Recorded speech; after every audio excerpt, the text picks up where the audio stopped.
안녕하세요. 저는 대구에서 태어나 지금은 서울에 살고 있는 40대 후반 여자입니다. 곧 50을 바라보고 있는 나이에 어릴 때부터 산전수전 다 겪었던 이야기를 추억 삼아 한번 풀어보려고 사연을 씁니다. 지금이야 평온하고 안정적인 일상을 아무렇지 않게 받아들이며 살고 있지만 제 어린 시절에는 이런 생활을 할 수 있을 거란 생각은 전혀 못했습니다. 너무나도 우울했고 힘들었고 그리고 도망치고 싶었던 제 이야기를 속 시원히 한번 털어보려고 합니다. 드라마보다 더 드라마 같은 제 이야기를 들어주세요. 제가 어릴 때, 그러니까 잘 기억도 나지 않는 어느 추운 겨울에 우리 엄마와 아빠는 이혼을 하게 되었습니다. 어른들의 사정이라 정확하게 무슨 일이 있었고 왜 따로 살아야 하는지 몰랐지만 자연스럽게 아빠가 집에 돌아오지 않아서 알게 되었습니다. 이제 나는 아빠가 없구나 하는 사실을요. 저는 엄마랑 함께 살았고 아주 어린 동생이 있었습니다. 우는 것, 웃는 것, 자는 것, 먹는 것밖에 할 줄 모르는 동생을 두고 아빠는 그렇게 호련히 우리의 곁을 떠나고 만 거죠. 엄마는 항상 아빠가 나쁜 놈이라고 했습니다. 저에게 세뇌를 시키듯 너희 아빠는 못된 사람이야. 우리를 버리고 간 사람이야. 파렴치한 인간이야 라고 반복해서 말했습니다. 엄마는 아빠가 우리를 버리고 간 거라고 사업한다고 돈이란 돈은 다 말아먹고 나간 놈이라고 치를 떨었습니다. 분명 저에게는 자상한 아빠였음에도 불구하고 기억은 점점 흐려졌고 엄마의 말대로 제 기억 속 아빠는 나쁜 놈으로 자리 잡고 말았죠. 나름 가난하지 않게 살았던 것 같은데 몇 번의 이사를 거쳐 집은 점점 좁아지게 되었고 어느 날부터는 난방이 잘 되지 않는 단칸방에 엄마와 저, 동생까지 셋이서 살게 되었습니다. 아빠는 이혼하고 나서 양육비를 한 번도 주지 않았다고 엄마는 저에게 하루빨리 자라서 돈을 벌어오라고 했습니다. 우리 엄마는 동네 이발소에서 샴푸도 해주고 면도도 해주는 직원이었는데 어릴 땐 몰랐지만 크면서 알게 되었죠. 우리 엄마 뒤에 꼬리표처럼 따라붙는 소문이 아주 무성하다는 사실을요. 엄마가 동네 유부남들에게 꼬리를 치는 것도 모자라 3다리 4다리를 걸치며 꽃뱀짓을 하고 다닌다는 것이었습니다. 당연히 저는 학교에서 왕따를 당하게 되었습니다. 그 당시에는 왕따라는 게 정말 만연했고 지금처럼 공론화되기 어려웠기에 심하게 괴롭힘을 당했습니다. 특히 유독 심하게 저를 괴롭히던 애가 있었는데 그 아이의 이름은 아직도 기억에서 지워지지 않습니다. 김미나. 그 아이는 제가 자신보다 공부를 조금 더 잘한다는 이유에서 저를 괴롭혔습니다. 미나는 꽤 잘 사는 집안의 딸이었고 애초에 저 같은 환경에 놓인 애랑은 차원이 다른 아이였습니다. 비교를 할 수준도 아니었지만 그저 괴롭힐 아이가 필요하고 분풀이할 대상이 필요해서 저를 못살게 군 것이겠죠. 공부를 제가 조금 더 잘했다고 괴롭혔지만 사실 제 성적이 그렇게 좋은 편은 아니었거든요. 저는 집에서나 학교에서나 어딜 가도 치이는 그런 동네북이었던 겁니다. 책상에 죽어라 나가라 하는 낙서는 물론이고 교과서를 물에 적셔 놓는다거나 찢어 놓는 건 아주 기본이었습니다. 서랍에 몰래 압정을 넣어둔다거나 실핀을 넣어두어 손을 다치게 한 경우도 있었습니다. 물벼락을 맞는 건 아주 일상이었기에 항상 체육복을 뒤집어 쓰고 수업을 받아야만 했습니다. 그냥 물이면 다행이었지만 걸레를 빤 물인 날에는 최악이었죠. 체육 시간에 피구라도 하면 모조리 다 저에게 공을 던져댔습니다. 학급에서 인기 있고 영향력 있는 김미나가 저를 괴롭히니 나머지 아이들도 자연스럽게 저를 무시하고 괴롭히기 시작했습니다. 방관하는 친구들은 그나마 고마울 지경이었습니다. 쉬는 시간이면 저에게 너네 엄마가 꽃뱀이라며 환양년이라던데 남자 없으면 죽는 년이래 하면서 모욕을 주었고요. 그 와중에도 깔깔 웃으면서 너도 똑같은 팔자 아냐? 엄마 팔자 닮는다던데 하면서 학급 아이들은 저를 놀렸습니다. 정말 학교 생활이 죽는 것보다 더 싫었습니다. 왜 가만히 있었냐고요? 가만히 있지 않았습니다. 처음에는 나한테 왜 그러냐고 화도 내보고 이러지 말라고 애원도 해봤습니다. 그런데 제가 반응을 하면 할수록 아이들의 장난의 강도는 높아지기 시작했고 나중에는 몸에 상처가 생길 지경이었습니다. 처음 상처가 생긴 날 저는 참지 못하고 담임 선생님을 찾아가 일렀습니다. 우리 반 아이들이 저를 작당하고 괴롭혀요. 상처가 났어요. 너무 힘들어요 하고 울면서 이야기를 했죠. 하지만 담임 선생님도 김미나의 편이었습니다. 그 아이의 부모가 사업을 하고 있었고 담임 선생님이 30대 아들의 취업을 도와줬다고 하더라고요. 한마디로 뒷돈도 받고 취업 비리까지 묶여 있으니 제 편을 들어줄 수 없었던 거죠. 저에게 넌지시 너도 뭔가 잘못한 게 있지 않겠니? 그 아이들이 너한테만 그러는 이유가 있겠지라고 말했을 때는 정말 제 가슴에 커다란 구멍이 생기는 것 같은 기분이었습니다. 제가 학교 앞 골목에서 선생님한테 일렀다는 이유로 아이들에게 얻어맞은 적이 있었습니다. 그날은 꽤 많은 아이들이 저를 괴롭혔고 결국 지나가던 행인의 신고로 죄다 경찰서에 잡혀간 일이 있었죠. 분주한 경찰에서 죄인처럼 고개를 숙이고 있었던 건 저 하나였습니다. 가해자들은 오히려 뻔뻔했고 피해자인 저는 그들과 눈도 마주치지 못했습니다. 간간히 형사들의 열이 뻗친다는 큰 소리가 오고 가고 했지만 결국 제 눈앞에 드리워진 합의서와 돈봉투는 모든 것을 포기하게 만들었습니다. 가해자들의 부모가 저를 멸시 어린 눈으로 바라보며 합의서에 도장만 찍으라고 종용했습니다. 아무리 그래도 이렇게 얻어맞았는데 우리 엄마는 내 편이겠지 했지만 엄마는 그 돈봉투에 눈이 돌아 바로 도장을 찍었습니다. 봉투 두툼한 거 봐라. 오늘은 고기 먹어도 되겠다 하면서 엄마는 선심 쓰듯 합의금으로 돼지 목살을 구워줬습니다. 저는 아직까지도 탐욕스러운 눈으로 다친 저를 살피기보다 돈을 먼저 보는 엄마를 잊을 수가 없네요. 저의 남동생도 마찬가지로 학교 생활이 고단할 것 같아서 마음이 좋지 않았습니다. 하지만 제 동생은 저와 다른 방향으로 엇나가기 시작했죠. 엄마를 욕하는 동급생을 때리고 양아치들이랑 어울려 다니면서 문제란 문제를 다 일으키고 다니고 있었어요.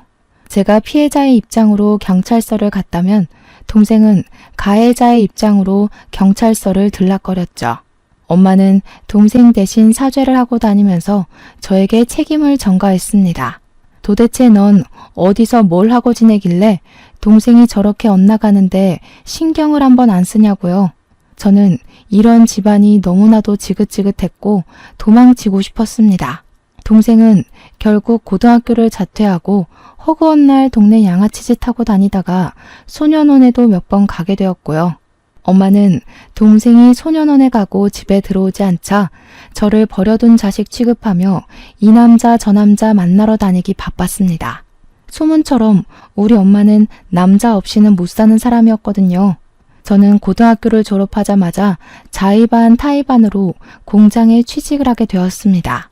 노예처럼 일만 하고 번 돈은 고스란히 엄마한테 다 빼앗기고 그게 당연한 줄 알면서 무기력하게 자랐습니다. 그 와중에 동생은 폭행 사건에 휘말리게 되어 합의금을 달라고 저에게 윽박을 질렀습니다. 피해자로 살아온 시간이 길었기에 누군가의 윽박은 정말 견디기 힘든 트라우마였습니다. 저는 결국 대출을 받아서 돈을 내놓으라는 동생을 이길 수 없었죠. 이번에 합의 못하면 감방에 들어가게 생겼다면서 대출을 받아오라고 물컵을 던지고 난리를 쳤거든요. 이제는 소년원이 아닌 교도소에 들어가게 됐다는 겁니다. 딱 한 번이면 된다고 엄마도 저한테 네 동생 깜빵 가면 이번에는 5년을 살아야 한대 하는데 결국 대출을 받고 말았습니다. 눈덩이처럼 불어나는 이자에 통장 잔고는 5만 원도 채 남지 않은 걸 보고 이렇게 살면 안 되겠다는 생각이 들기 시작했습니다. 그래서 저는 아주 오래전에 찾아갔던 친할머니의 집을 기억을 더듬고 더듬어 찾아가게 되었습니다. 세월이 많이 흘러서 이사를 갔을 수도 있었지만 지푸라기 잡는 심정으로 찾아갔습니다. 골목골목 헤매다가 근처 슈퍼 아줌마의 도움으로 친할머니 댁을 찾을 수 있었습니다. 부산 송정 쪽이었는데 다행히 그 자리 그대로 살고 계셨더라고요. 용기를 내어 초인종을 누르고 제 이름 석자를 이야기하니 할머니가 버선발로 뛰어나오셨습니다. 제 얼굴을 이리저리 살피시며 아가 여기를 어찌 찾아왔노 하시면서 제 몸을 쓸고 비비고 하시는데 얼마나 놀랐는지 몰라요.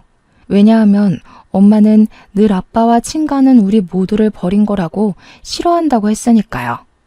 자식 버리고 간 아빠는 양육비 한 번 안 준 못된 인간이라고 파렴치한 인간이라고 했거든요. 애 둘 키우는데 돈이 얼마나 많이 드는지 아냐고 하루빨리 돈 벌어서 시키기 바빴고요.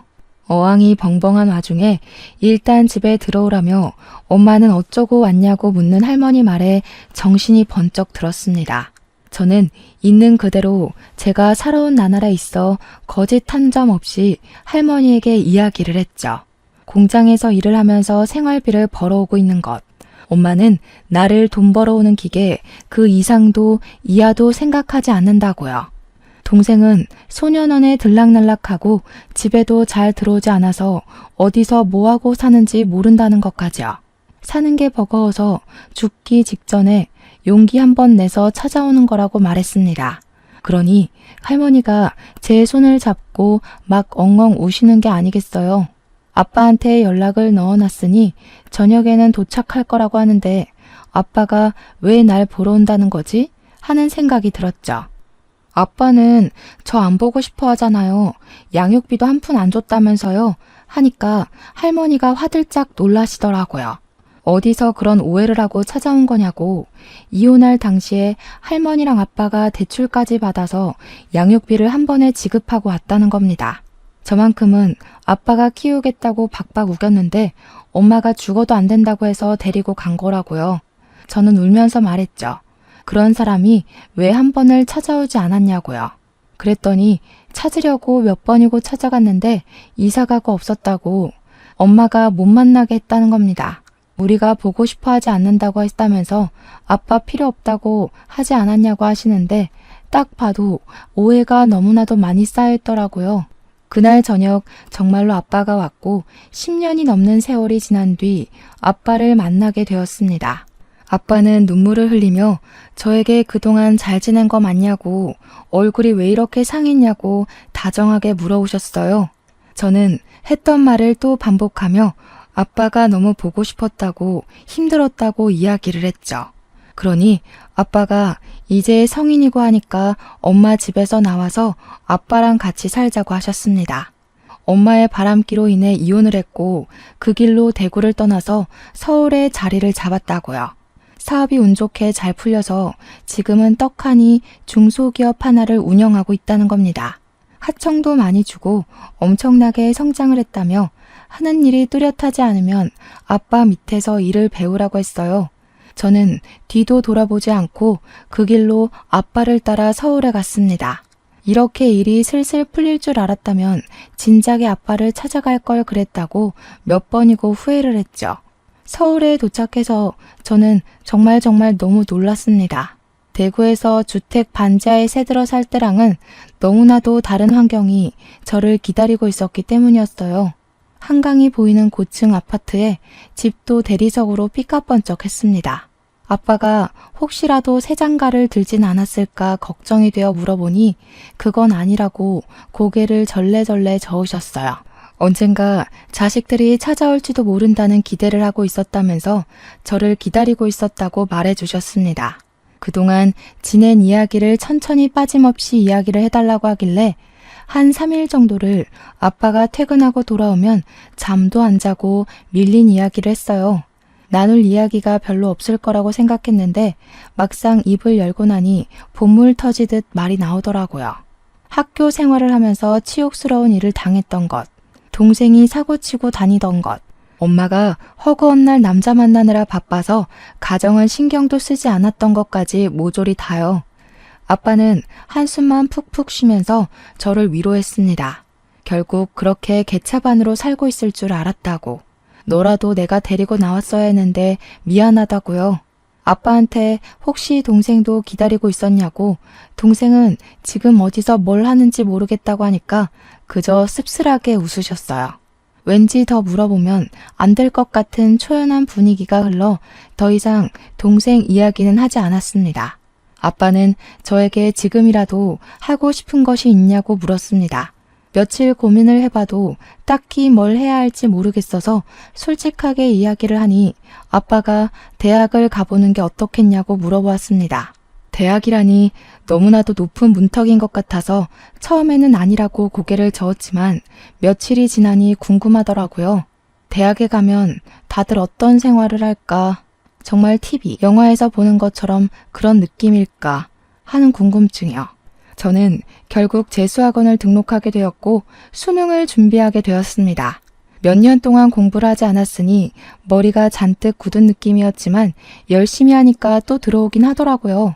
수능이 몇 개월 남지 않은 시점이었기에 다음 수능을 준비하기로 하고 정말 남들보다 몇 배로 노력을 했습니다. 코피를 쏟아가며 공부한다는 게 이런 심정인지 몰랐는데 제 코에서 코피가 나니까 신기하더라고요. 책이 시커멓게 변할 때까지 밑줄을 치며 머릿속에 입력을 하려고 무던히 애를 썼습니다. 그렇게 1년 5개월 동안 열심히 공부를 한 결과 저는 서울에 있는 4년제 경영학과에 입학할 수 있게 되었습니다. 아빠가 저에게 회사에 들어와서 같이 일하면 참 좋겠다고 몇 번이고 이야기를 하셨기에 그 뜻을 함께 하고 싶은 마음에서였죠. 늦가기 신입생이 되어 열심히 대학에 다니는 동안 엄마랑은 단 한 번도 허락을 주고받지 않았습니다. 처음에 서울에 올라오기 전 미처 공장에 이야기하지 않았던 게 기억이 나서 딱 한 번 대구에 내려갔었거든요. 그런데 공장에서 일하던 직원들이 저보고 대체 어디에 있었냐고 엄마가 공장을 이잡듯이 뒤졌었다고 말하더군요. 엄마는 멀쩡한 얘가 갑자기 공장 일은 왜 그만두었냐며 애꿎은 공장에서 난동을 부리고 갔다고 했습니다. 저는 자세한 이야기는 하지 않고 엄마가 또 찾아오면 제가 왔었다는 이야기는 하지 말아달라고 부탁드렸습니다. 공장 직원들도 어린 나이에 제가 고생하고 있는 속사정을 대충 알고 계셨기에 알겠다고 하셨죠. 도망가고 싶다고 몇 번이나 말을 했었으니까요. 저는 사직서를 낸 동시에 휴대폰도 없애버렸어요. 아빠 집으로 전입신고도 하지 않았죠. 혹시라도 엄마가 그 집 주소로 찾아올까 봐요. 그렇게 평온하게 서울에서 생활을 이어가고 있었어요. 과거는 점점 흐려지고 있던 어느 날, 저에게도 따뜻한 봄날이 찾아오게 되었습니다. 우연히 교수님을 만나러 온 저보다 3살 많은 선배가 저를 보고 첫눈에 반했다면서 조교한테 이야기를 했다는 거예요. 귀찮을 정도로 제 번호를 물어봤고 고학번 선배이긴 하지만 저도 나이가 꽤 있는 상태로 대학에 입학을 해서 괜찮을 것 같다는 이야기였어요. 3살 차이면 딱 좋은 거 아니냐고 마치 중매쟁이가 된 것처럼 저랑 선배를 이어붙이는 조교의 말에 저는 고개를 끄덕였습니다. 솔직히 대학 다니면서 나이 차이 많이 나는 동기들 사이에서 저는 잘 어울리지 못하고 있었거든요. 학교 CC가 생겼다더라, 어느 과 누구랑 쟤랑 사귄다더라 이야기를 들을 때만 해도 캠퍼스 커플은 저와 거리가 먼 이야기로 느껴졌고요. 그런 저를 관심 있어 하는 남자가 생겼다고 하니까 괜히 마음이 몽글몽글해지더라고요. 그 선배는 벌써 29살이었고 대기업에 취업까지 마친 사람이었고요. 대학생 신분인 제가 너무 없어 보이긴 했지만 저한테 계속 만나보자 하기에 마음이 동했죠. 처음에는 부담스러웠지만 저한테 들이댄 선배가 사실 우리 학교 전설이나 다름없는 사람이라고 조교가 말해준 뒤로는 마음이 동했습니다. 맨날 과 수석 자리를 놓치지 않았고 집안도 꽤 괜찮은 집안이고 생긴 것도 멀끔해서 여자들한테 인기가 좋았다고요. 번호 교환은 했지만 사석에서는 따로 만난 적 없는 상태였는데 교수님을 만나러 온 선배와 2번 정도 같이 밥을 먹게 됐어요. 오래 기다렸다면서 굳이 학교까지 시간 내서 찾아온 이유는 저 하나였다고 하더라고요.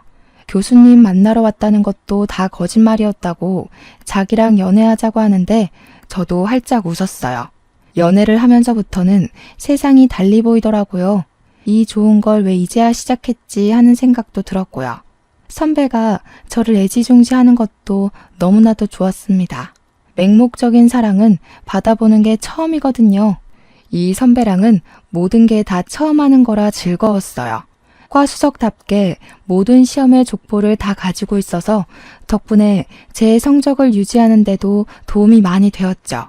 몰랐는데 그 족보를 가지는 게 무척이나 어려운 일이었대요. 돈 주고 사겠다는 애들이 있을 정도로 귀한 것이었다는데 저는 원하는 만큼 받아볼 수 있었죠. 성적도 우수하게 졸업을 할 수 있었고 아빠의 바람대로 저는 아빠 회사에 취직을 하게 되었습니다. 중소기업이지만 내구성이 좋은 회사였고 복지 또한 괜찮아서 제 취업이 확정되었을 때 동기들은 부러워했어요. 아빠 회사에 취직하고 싶어 했던 동기도 있더라고요. 아빠는 시작부터 저에게 좋은 자리를 주고 싶어 하셨지만 저는 너무 부담이 되더라고요. 이제 갓 대학 생활을 마친 사회초년생이 높은 자리에 있어봐야 회사에 전혀 도움이 되지 않을 것 같다고요. 오너가 가족이라는 게 남들 눈에 고깝게 비춰질 수 있으니 평사원으로 입사를 하게 되었습니다. 아빠한테도 절대 내가 딸인 거 티내지 말아달라고 몇 번이나 부탁을 했어요. 그렇게 회사 일에 적응해가던 어느 날 거래처에서 우리 공장에 의뢰를 하러 찾아왔는데 그날 아빠가 다른 공장으로 출장이 잡히게 된 거예요. 사내 이사님이 그 일을 맡게 되셨는데 따라붙을 직원이 필요하다 해서 제일 한가했던 제가 차출이 되었습니다. 공장에 수주를 맡기러 온 우리보다 더 작은 회사 직원들이 이사님과 함께 동행해서 이것저것 살펴보고 있었어요. 저는 이사님 뒤를 쫓아다니며 필요한 서류를 챙겨드리고 그래프를 읽어드리고 있었습니다. 그런데 언뜻 마주치는 거래처 사람이 어디서 많이 본 것 같은 얼굴이었습니다. 누군지 기억은 나지 않는데 낯이 익은 사람이었어요. 누구지 하다가 이사님께 저분은 어디 거래처 분이시냐 하고 물어보니까 이사님이 조용히 말씀해 주셨어요. 우리 공장에서 하청을 주고 있는 업체인데 요즘 부실업체라고 말이 많아서 일을 더 맡길지 말아야 할지 고민 중인 A업체래요. 공장으로 찾아온 것도 우리가 거래를 끊을까봐 걱정돼서 찾아온 거라고 하더라고요. A업체가 어디더라 하다가 대표님 성함이 어떻게 되냐고 물어보는 순간 기억이 딱 났어요. 학창시절 저를 꾸준히 괴롭혔던 김미나, 그 아이의 아버지였습니다. 합의서에 사인을 하라고 돈봉투를 던지면서 저를 멸시하는 눈으로 바라보던 그 사람이었어요. 스물스물 저를 좀먹었던 그때의 기억이 떠오르면서 순간 용암처럼 분노가 끌어올랐습니다. 이런 자리에서 만나게 되다니 복수를 하고 싶다는 마음이 울컥 솟았죠. 그렇게 아무 일 없이 공장 시찰이 끝나고 저는 남자친구를 만나러 갔습니다. 그리고 그날 남자친구에게서 프로포즈를 받았습니다. 분노에 휩싸인 제 마음을 달래주듯 다정하고 부드럽게 저에게 결혼하자고 이야기를 하는데 지난 과거가 생각나면서 눈물이 났어요. 저는 당연히 좋다고 했지만 그 마음 한켠에는 복수하고 싶다는 마음이 자꾸 따리를 틀었죠. 결혼을 준비하는 내내 제가 고민 속에 빠져있자 아빠는 저에게 무슨 고민이 그리 크냐고 물어보셨습니다. 결혼 준비가 많이 힘드냐고, 결혼은 좀 더 미뤄도 된다고, 아직 나이도 어린 나이라고 저를 다독여 주셨죠. 저는 아빠한테 솔직하게 이야기를 했습니다. A업체 사장이 내 학창시절을 지옥으로 만들었던 그 아이의 아버지라고요.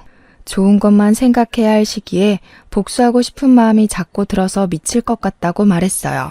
내가 그 아이 때문에 얼마나 지옥 같은 시간을 보내야 했는지 아빠는 알지 않냐고 하니까 아빠가 깊은 고민에 빠지셨습니다. 한참 뒤에 열린 아빠의 입에 저는 깜짝 놀랐어요. 그 업체 우리가 일 안 주면 부도 날 거야. 그렇게 해주자. 우리 딸이 당했던 기억만큼 이왕 복수할 거 제대로 해주자고. 2번 다시는 일어날 수 없게 만들어주자. 며칠 뒤 아빠는 A업체 대표한테 따님이 우리 딸이랑 동창이라고 하던데 같이 식사나 한번 하자고 요청을 했어요. 당연히 그 자리에 저도 나갔고 아빠는 꿀리면 안 된다고 태어나서 처음 보는 명품 브랜드의 저를 데리고 가서 머리부터 발끝까지 저를 꾸며주셨습니다. 허탈하게도 김미나는 그 모습 그대로 저를 보고 아무렇지 않게 인사를 하더라고요. 당한 사람은 생생하게 기억해도 가해자는 그냥 추억거리 취급을 하더라고요.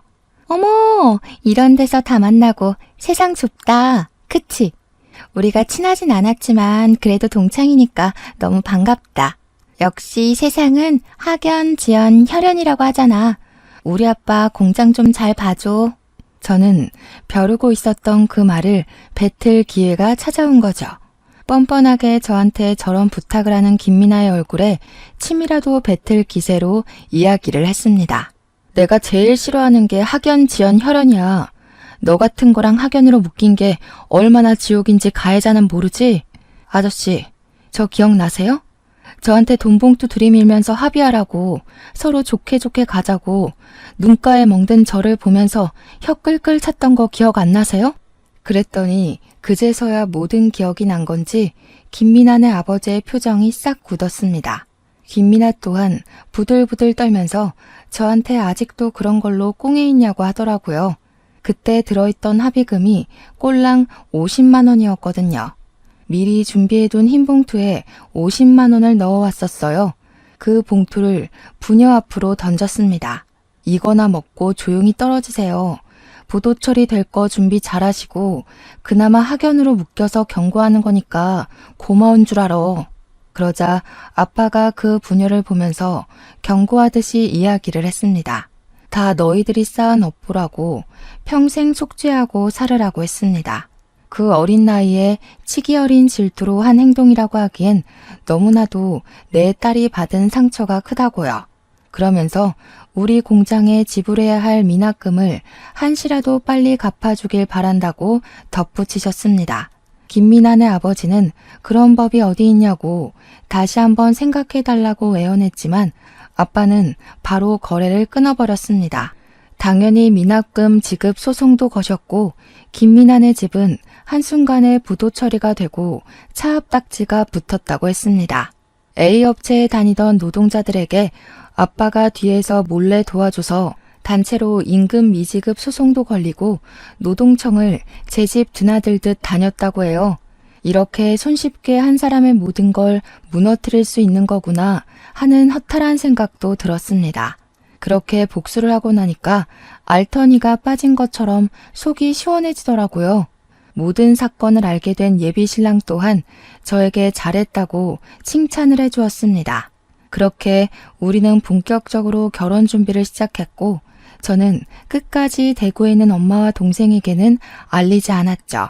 그들이 대구에서 뭘 하고 먹고 살아있는지 전혀 모르고 있었거든요. 결혼식 당일에 혼주석에 아빠만 덜렁 앉아 있었어요.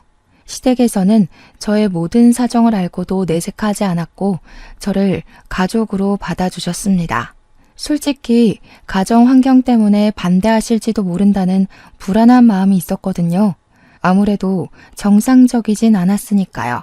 남자에 미친 엄마나 교도소를 제 집인 줄 아는 동생이나 사고가 끊이질 않았으니까요. 진심으로 헤어지라고 하면 어쩌지 하는 걱정과 달리 시댁에서는 저를 큰 마음으로 품어주셨습니다. 집안이 소문대로 꽤 괜찮은 집안이었는데 오점이 될 수 있는 저를 그렇게 따뜻하게 안아주시다니 정말 감사했죠. 대학 교수이신 어머님과 장학재단을 관리하시는 아버님까지 정말 교육자 집안답게 품이 있으셨습니다. 아빠의 손을 잡고 입장을 했고 아빠가 혼주석에 앉아있는 걸 보면서 눈물이 얼마나 흘렀는지 몰라요. 나에게도 내 가족, 내 가정이 생기는구나 싶어서요. 그렇게 많은 사람들의 축복 속에서 결혼식을 무사히 마치고 태어나서 처음으로 해외여행이라는 것을 가보게 되었습니다. 욕심이 잔뜩 나는 첫 해외여행이었기에 남들처럼 휴양지로 떠나지 않고 유럽 일주를 갔어요. 짧은 시간 동안 많은 나라를 둘러봐야 했기에 매일 밤마다 녹초가 되어 기절하듯 잠이 들었지만 행복했습니다. 너무나도 재미있던 신혼여행을 마치고 신혼집으로 입주를 했습니다. 그런데 제가 생각 없이 전입신고를 하면서 신혼집 주소로 옮기게 되었고 그게 큰 실수였다는 것을 나중에 깨달았죠. 한 2달쯤 지났을까 남편이랑 주말에 뭘 하지 하면서 고민을 하다가 아빠를 모시고 식사를 할까 했어요. 나가서 먹기에는 메뉴 정하기도 귀찮고 해서 집에서 대충 만들어 먹자고 아빠를 집으로 초대한 상태였죠. 남편이랑 간단하게 장을 봐서 집에서 요리를 하고 있는데 누가 초인종을 누르더라고요. 아빠인 줄 알고 아무 생각 없이 문을 열어주었는데 아빠를 찾아간 그날 이후로 한 번도 본 적 없었던 엄마랑 동생이 찾아왔더라고요. 제가 현관문을 열고 잔뜩 얼어있는 상태로 그들을 마주하고 있으니 남편이 장인어른 오셨어요? 하면서 나왔어요. 젊은 남자와 여자가 서 있는 걸 보고 제가 얼어붙은 걸 보고 남편이 눈치를 챈 거죠. 고얀 년, 우리 버리고 도망가서 잘 먹고 잘 살고 있었네. 결혼까지 했어? 엄마도 없이? 집도 으리으리하고 좋네. 돈을 좀 번 거야? 아니면 로또가 된 거야? 뭐야? 어디서 이런 집이 생겼어? 돈 좀 줘봐. 남편은 우리 엄마의 상스러운 언행에 제 눈치를 보면서 눈살을 찌푸리고 있었습니다. 저는 순간 몰려오는 수치심에 정신을 번뜩 차렸어요. 아빠가 오기 전에 이 모자를 쫓아내야 한다는 생각이 들어서 나가서 이야기를 하자고 했죠. 그러니까 동생이 저를 팍 밀치면서 신발을 벗고 집으로 들어오더라고요. 맛있는 냄새가 나는데 배고프니까 밥 좀 달라고 하면서 우리 남편한테 매형? 매형이라고 불러야 하나? 이러고 있더라고요. 그래, 우리 사위가 돈이 많은가? 우리 딸이 팔자가 기가 막히게 좋네. 어디서 이런 부잣집 아들내미를 물었어?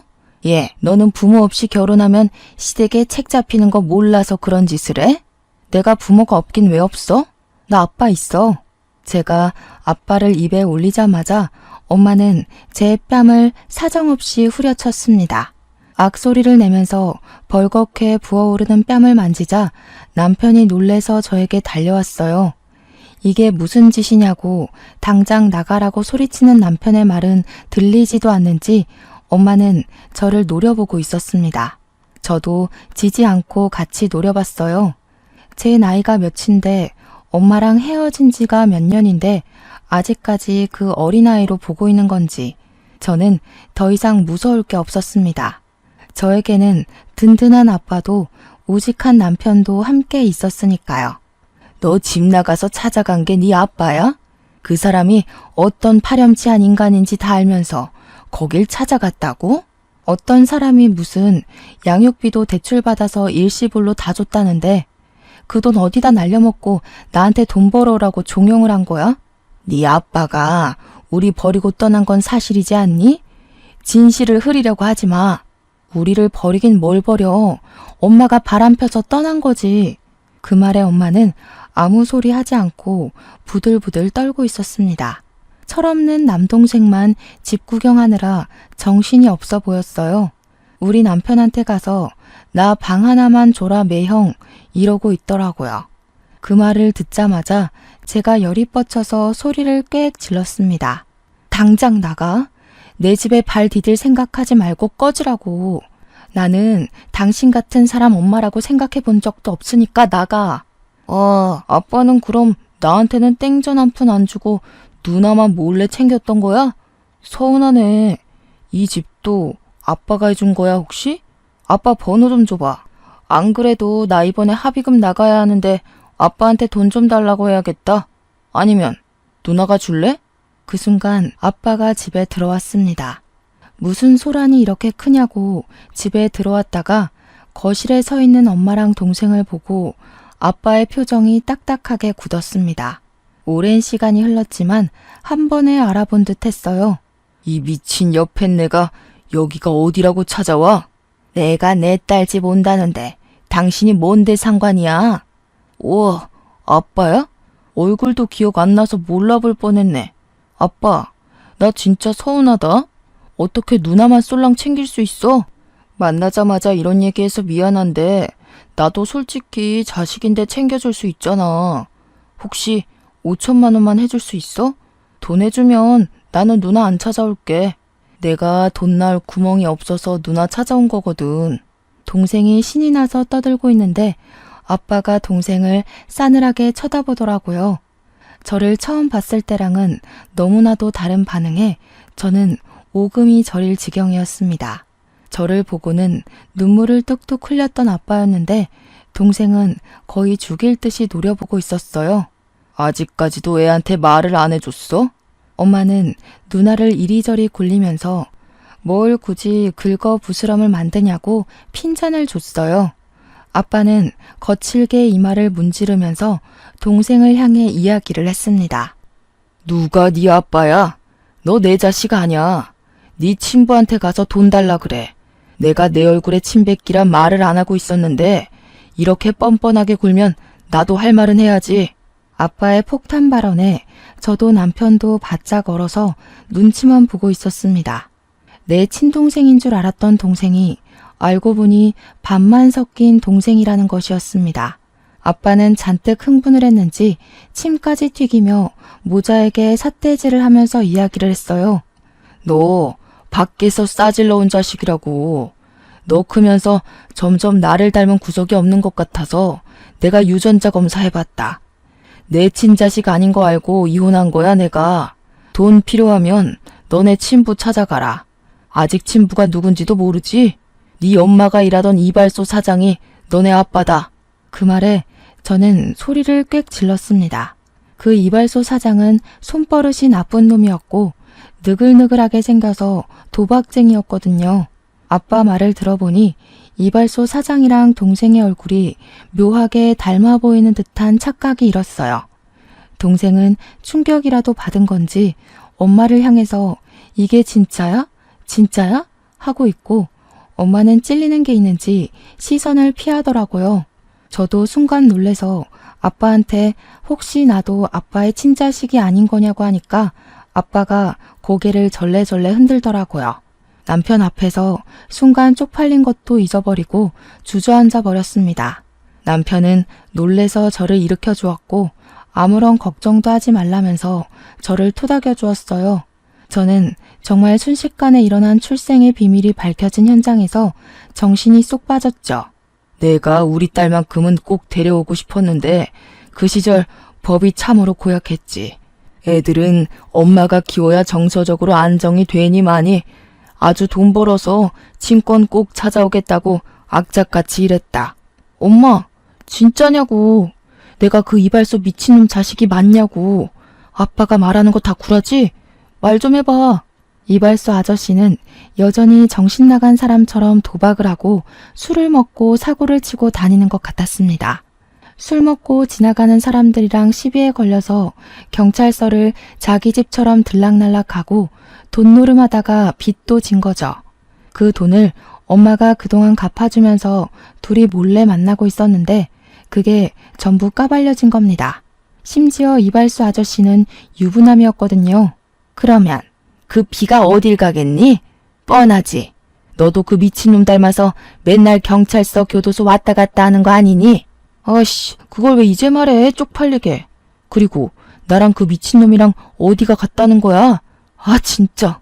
둘이 갑자기 피 터지게 싸우기 시작하는데 그게 왜 내 아빠냐부터 시작해서 네 아빠 맞다고 소리를 지르고 난리더라고요.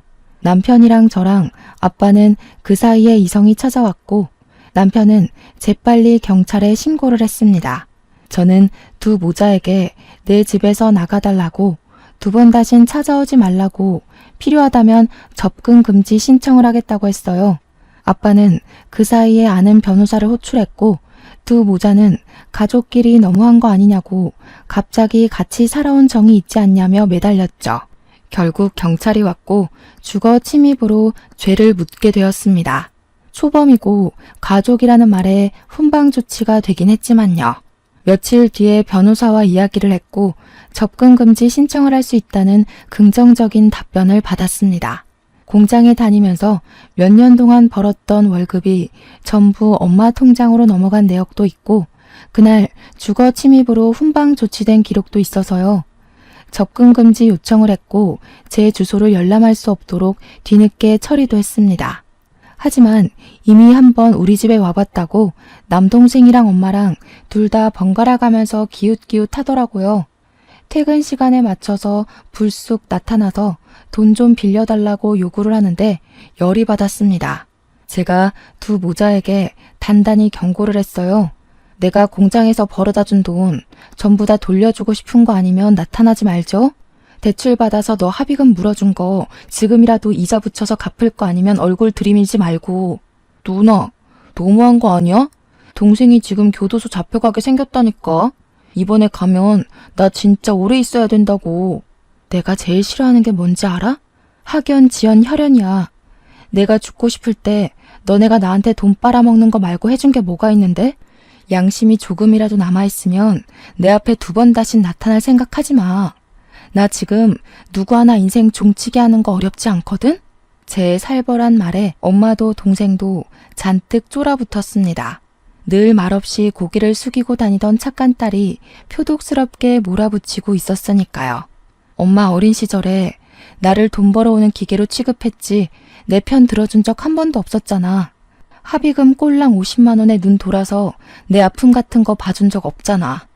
양육비 받은 거 전부 탕진하고 나한테 돈 벌어오라고 한 거 기억 안 나? 그때 그 악몽들 내 노동력 보상하라고 안 할 테니까 그냥 내 눈앞에서 꺼져. 독한 년, 네가 그러고도 평생 행복할 줄 알아? 그러면서 엄마는 뒤를 돌았어요. 생각보다 쉽게 물러난 엄마한테 당황한 건 제가 아니라 동생이었습니다. 엄마, 어디가? 누나, 제발. 나 이번에 합의금 못 주면 진짜 10년은 썩어야 돼. 너는 평생 감방에서 썩었으면 좋겠다. 소년원을 집처럼 왔다 갔다 하면서도 교화가 안 됐잖아. 아, 이번엔 또 다를 수도 있으려나? 내가 교도소에 있는 사람들한테 돈 좀 쥐어주고 우리 동생 제대로 교화시켜달라고 부탁을 좀 할까? 거기 범죄자들은 돈만 주면 다 해준다고 한다던데. 동생이 흠칫 놀라더니 부들부들 떨면서 욕을 내뱉고 엄마를 따라 사라졌어요. 한참 실랑이를 한 덕분인지 완전히 녹초가 되어서 집에 돌아오니까 먼저 들어온 남편이 저를 꼭 안아주더라고요. 그런 인간들 때문에 마음 다치지 말라고, 다 잊어버리고 살 수는 없지만 힘들어하지 말라고 해줬어요. 저도 고맙다고 인사하면서 남편을 마주 안았습니다. 그 뒤로 엄마가 어디서 뭐라고 했는지 지금까지 제 앞에 나타난 적이 없습니다. 동생은 결국 감방에 들어갔다고 하더라고요. 영치금 넣어줄 사람이 없어서 힘들게 지내고 있는 것 같습니다만 저도 찾아갈 생각은 없습니다. 남편이랑 아빠 덕분에 소금을 뿌린 것 같았던 상처는 아물었고 지금의 저는 행복하게 살고 있습니다. 고생 끝에 낙이 온다. 그 말을 요즘 제일 좋아합니다. 저는 정말 낙을 찾았고 낙원을 가졌습니다. 평생 이렇게 남편과 아빠와 그리고 저를 믿어준 시댁 식구들과 두런두런 행복하게 살고 싶습니다. 제 이야기를 들어주셔서 감사합니다.